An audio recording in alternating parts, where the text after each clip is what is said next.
የዓለም ፖለቲካ ትኩረት አሁን ወደ መካከለኛው ምስራቅ ልብ ሆኗል። በዋሽንግተንና በቴህራን መካከል ያለው ፍጥጫ ወደማይመለስበት የመጨረሻ ምዕራፍ ተሸጋግሯል። ዶናልድ ትራምፕ ወደ ስልጣን መመለሳቸውን ተከትሎ የዋሽንግተን የጦር ማሽን ሞተሩን እያሞቀ ይገኛል። በቴህራን ጎዳናዎች ላይ የሚታየው ጭስ ከሚቃጠሉ ጎማዎች ብቻ የመጣ ሳይሆን የስርዓቱ የህልውና ስጋት ነጸብራቅ ነው። ዓለም ትንፋሿን ውጣ በጭንቀት የምትጠብቀው ያ ታሪካዊ ቅጽበት አሁን ደርሷል። በቴህራን ከተማ ውስጥ የሚሰማው እያንዳንዱ ከባድ መኪና ድምጽ ለነዋሪዎቹ የጦርነት ነጋሪት ሆኖ ይሰማቸዋል። የኢራን ባለስልጣናት በከፍተኛ መደናገጥና ውጥረት ውስጥ ናቸው። በቅርቡ በቬንዙዌላ የተካሄደውና የሩሲያ ሚሳኤሎች አመድ የሆኑበት ኦፕሬሽን ለቴህራን አመራሮች ትልቅ ትምህርት ሆኗል። አሜሪካና እስራኤል ጥምር ጥቃት ሊሰነዝሩብን ይችላሉ የሚለው ስጋት በቴህራን የስልጣን ኮሪደሮች ውስጥ እንደ ሰደድ እሳት ተሰራጭቷል። ይፍራት ደግሞ ኢራንን ወደ ሁለት የተለያዩ አቅጣጫዎች እየገፋት ነው።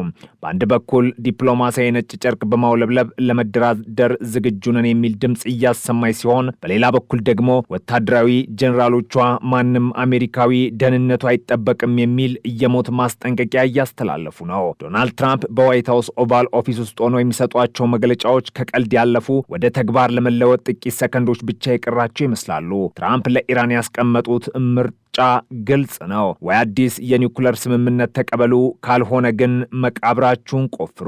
የአሜሪካው ፕሬዝዳንት ጦርነት ቢነሳና ክልላዊ እልቂት ቢከሰት እንኳን ወደ ኋላ እንደማይሉ በይፋ ተናግረዋል። አሜሪካን ማጥቃት ክልላዊ ጦርነት ይቀሰቅሳሉ የሚለውን በቅርቡ እንየዋለን የሚለው የትራምፕ ንግግር ለኢራን ብቻ ሳይሆን ለመላው ዓለም የተላከ የጦርነት ጥሪ ሆኖ ተወስዷል። ትራምፕ በጉልበትና በኃይል ሚዛን ላይ የተመሰረተ ዲፕሎማሲን መርጠዋል። የአካሄዳቸው ደግሞ የኢራንን መንፈሳዊ መሪዎች ሳይቀር እንዲንቀጠቀጡ አድርጓቸዋል። ኢራን በአሁኑ ሰዓት ዝግጁ ነን የምትለው ለኒውክለር ድርድር ነው። የኢራን የውጭ ጉዳይ ሚኒስተር ባወጣው መግለጫ ማዕቀቦች የሚነሱ ከሆነና የአሜሪካ ዛቻ የሚቆም ከሆነ ወደ ጠረጴዛው ለመመለስ ፍላጎት እንዳላቸው ገልጸዋል። ሆኖም ይህ የኢራን ልምምጥ በትራምፕ ዘንድ ተቀባይነት ያለው አይመስልም። ትራምፕ የኢራንን የኒውክለር ፕሮግራም ሙሉ በሙሉ ማቆም ብቻ ሳይሆን ኢራን በመካከለኛው ምስራቅ የምታደርገውን ጣልቃ ገብነትና ለተላላኪ ቡድኖቿ የምትሰጠውን ድጋፍ እንድትታቆም ይፈልጋሉ። ይህ ካልሆነ ግን አሜሪካ ወታደራዊ እርምጃ ከመውሰድ እንደማትመለስ ግልጽ አድርገዋል። በቴህራን ሰማይ ላይ የሚታየው ብልጭታ የድሮን ነው ወይስ የሚሳኤል የሚለው ጥያቄ የሁሉንም ሰው አእምሮ ወጥሮ ይዟል። በዚህ ሁሉ መሃል በኢራን ውስጥ የሚካሄደው ህዝባዊ ተቃውሞ ሌላው የስርዓቱ ራስ ምታት ሆኗል። የብሪታንያ መንግስት በቅርቡ የኢራንን የውስጥ ጉዳይ ሚኒስተርና ሌሎች ከፍተኛ ባለስልጣናትን በተቃዋሚዎች ላይ ለፈጸሙት ግፍና ጭካኔ ማዕቀብ ጥሎባቸዋል። የዓለም አቀፋዊ ጫና የኢራንን አመራሮች ይበልጥ ብቸኛ እያደረጋቸው ነው። በቴህራን በኢስፋድና በሺራዝ የሚሰማው የህዝብ ቁጣ ሞት ለአምባገነኑ የሚል መፈክር እያስተጋባ ነው። ትራምፕ ውስጣዊ ቀውስ እንደ ትልቅ አጋጣሚ ተመልክተውታል። የኢራን ህዝብ ነጻነቱን ይፈልጋል፣ እኛም ከጎናቸው ነን የሚለው የዋሽንግተን መልእክት በኢራን ወጣቶች ዘንድ እንደ ትልቅ ተስፋ እየታየ ነው። ሆኖም ኢራን ዝም ብላ የምትጠፋ ሀገር አይደለችም። የኢራን ከፍተኛ ጀነራሎች ለአሜሪካ የሰጡት ምላሽ እጅግ አስፈሪ ነው። ጦርነት ከተቀሰቀሰ የትኛውም አሜሪካዊ በየትኛውም የዓለም ክፍል ደህንነቱ አይጠበቅም ሲሉ ዝተዋል። ይህ ማለት ኢራን በአሜሪካ ላይ ሽምቅ ውጊያና የአሸባሪነት ጥቃቶችን ልትሰነዝር ትችላለች ማለት ነው። የኢራን አብዮታዊ ዘበኛ ጦር ከመሬት ስር ባሉ ዋሻዎች ውስጥ ያስቀመጣቸው በሺዎች የሚቆጠሩ ሚሳኤሎች አሁንም ወደ እስራኤልና ወደ አሜሪካ የጦር ሰፈሮች አፋቸውን አዝረው ትዕዛዝ ይጠባበቃሉ። ይህ የፍጥጫ ደረጃ ዓለምን ወደ ሶስተኛው የዓለም ጦርነት አፋፍ እየመራት እንደሆነ ወታደራዊ ተንታኞች ያስጠነቅቃሉ። የቴክኖሎጂ ፊልሚያው ሌላ አስገራሚ ገጽታ ነው። የቻይና ሳተላይት ቴክኖሎጂ ኢራንን እየረዳት መሆኑ ትልቅ አሳሳቢ ጉዳይ ሆኗል። የቻይና ሳተላይቶች የአሜሪካን የጦር መርከቦችና አውሮፕላኖች እንቅስቃሴ ለቴህራን በቅጽበት እያሳወቁ ነው። ደግሞ አሜሪካ በኢራን ላይ ልሰነዝረው ለምትችለው ጥቃት ትልቅ እንቅፋት ሊሆን ይችላል። አንዳንድ ወታደራዊ ተንታኞች ይህንን እንደ ቻይና ወጥመድ ይገልጹታል። ቻይና ኢራንን በመጠቀም አሜሪካን በመካከለኛው ምስራቅ ጦርነት ውስጥ እንድትዘፈቅና አቅሟ እንዲዳከም ትፈልጋለች የሚል ግምትም አለ። ይህ የሳተላይት መረጃ ልውውጥ የኢራን ሚሳኤሎች ትክክለኛነት ከመጨመሩም በላይ የአሜሪካን ስውር ጀቶች ሳይቀር ለኢራን ራዳሮች እንዲታዩ ሊያደርጋቸው ይችላል። ትራምፕ ግን ለዚህ ሁሉ ግድ ያላቸውም። የትራምፕ የጦር ማሽን አሁን ባለበት ደረጃ ከማንኛውም ጊዜ በላይ ሰለጠነና የተዘጋጀ ነው። የአሜሪካ አውሮፕላን ተሸካሚ መርከቦች ወደ ፋርስ ባህረ ሰላጤ እየተጠጉ ነው። በእነዚህ መርከቦች ላይ ያሉት F-35 ስውር ተዋጊ ጀቶች በማንኛውም ሰዓት በቴህራን ላይ ሞት ለማዝነብ ዝግጁ ናቸው። ትራምፕ ኢራን ሁለት ነገሮችን ማድረግ አለባት። መንግስታት ኒውክሌርን መተውና ሽብርን ማቆም ሲሉ ደጋግመው ተናግረዋል። እነዚህ ሁለት ነገሮች ካልተፈጸሙ ግን አሜሪካ የኢራንን የኒውክሌር ማብለያ ጣቢያዎችና ወታደራዊ መሰረተ ልማቶች እንደምትደመስስ ጥርጥር የለውም። በመካከለኛው ምስራቅ አሸዋማ በረሃዎች ላይ የሚነፍሰው ነፋስ አሁን የባሩድ ሽታን አዝሏል። የቬንዙዌላው ክስተት በኢራን ባለስልጣናት አእምሮ ውስጥ እንደ ሲኒማ እየተመላለሰ ነው። የማይደፈረው የሩሲያ ብረት በካራካስ ጫካዎች ውስጥ ሲቀልጥ ማየታቸው የራሳቸውን የጦር መሳሪያ ግምጃ ቤት በጥርጣሬ እንዲመለከቱ አድርጓቸዋል። ዶናልድ ትራምፕ በዋይት ሀውስ ኦቫል ኦፊስ ሆነው የሚሰጧቸው መግለጫዎች ለቴህራን የስለላ መዋቅር ውስጥ እንደ ትልቅ ዶል እየጮሁ ነው።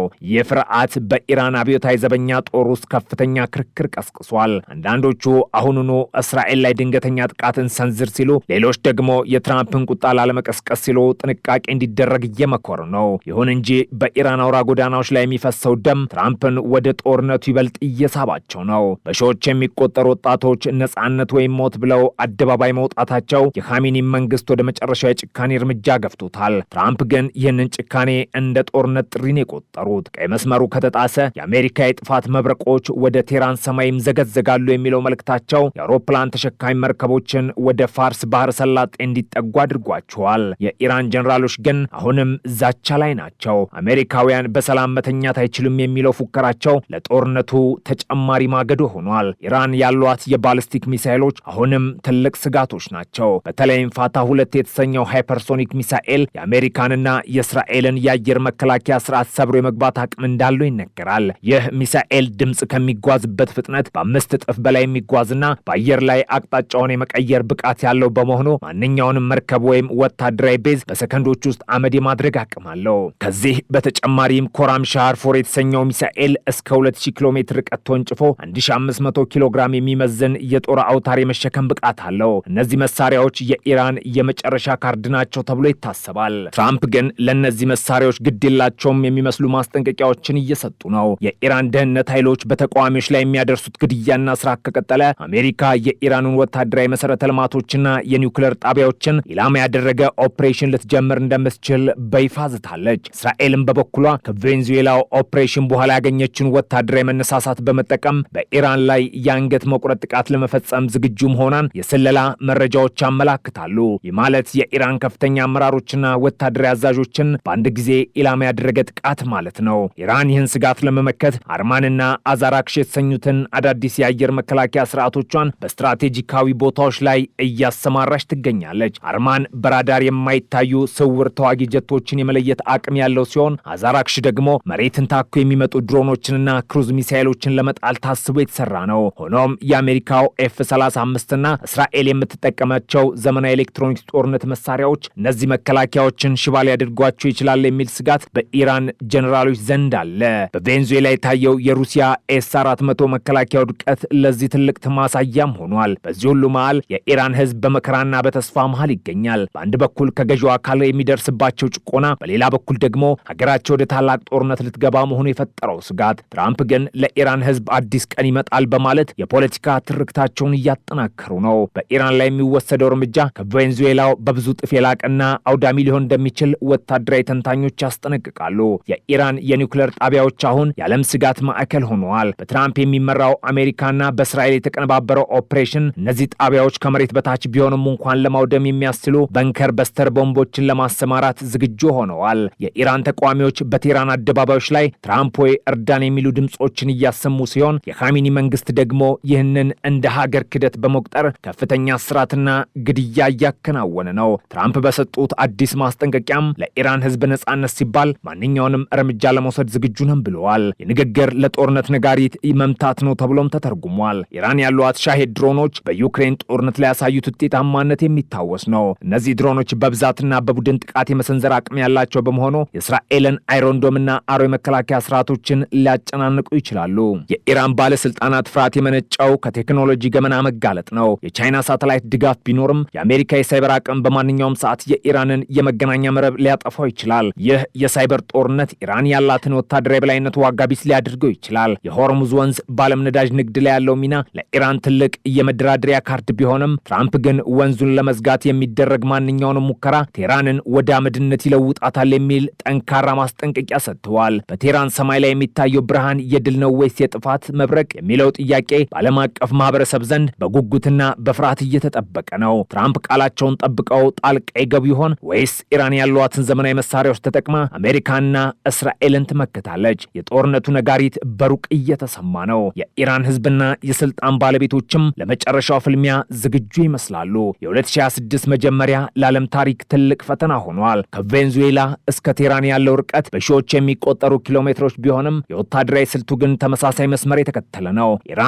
ለዓመታት የገነባቸው የመቋቋም ግንባር አሁን በመሰባበር ላይ ይገኛል። በሊባኖስ በሶሪያና በየመን ያሉት ተላላኪዎቿ በከፍተኛ ወታደራዊ ጫና ውስጥ ይገኛሉ። ይህም ቴህራን ብቻዋን እንድትቀር አድርጓታል። ትራምፕን ብቸኝነት በሚገባ ተረድተውታል። የኢራን ኒውክሌር ጣቢያዎች አሁን የዓለም ስጋት ማዕከል ሆነዋል። የከፋው ነገር የሚጀምረው የመጀመሪያው ሚሳኤል ሲተኮስ ነው። ያኔ መካከለኛው ምስራቅ ብቻ ሳይሆን መላው ዓለም በነዳጅ ዋጋ መናርና በወታደራዊ ቀውስ ውስጥ ይናወጣል። የኢራን ከፍተኛ አመራሮች ዛሬ ሌሊቱን እንቅልፍ አጥተው እያደሩ ነው። በዋሽንግተን የሚወጡ ዜናዎች ለነሱ የሞት ፍርድ ያህል ይከብዳቸዋል። ለመደራደር ዝግጁ ነን የሚለው ንግግራቸው ከልብ የመነጨ ሳይሆን ጊዜ ለመግዛት የታለመ ስልት እንደሆነ ትራምፕ ያውቃሉ። የትራምፕ አስተዳደር በኢራን ላይ ጣለው ማዕቀብ የሀገሪቱን ኢኮኖሚ ሽባ አድርጎታል። ህዝብ የሚበላው አጥቶ አደባባይ ሲወጣ መንግስት በጥይት መመለሱ የትራምፕን ቁጣ የበለጠ ቀስቅሷል። አሜሪካ የኢራንን ህዝብ ነጻ ለማውጣት በሚል ሰበብ ወታደራዊ ጣልቃ ገብነት ልታደርግ እንደምትችል በተደጋጋሚም ተገልጿል።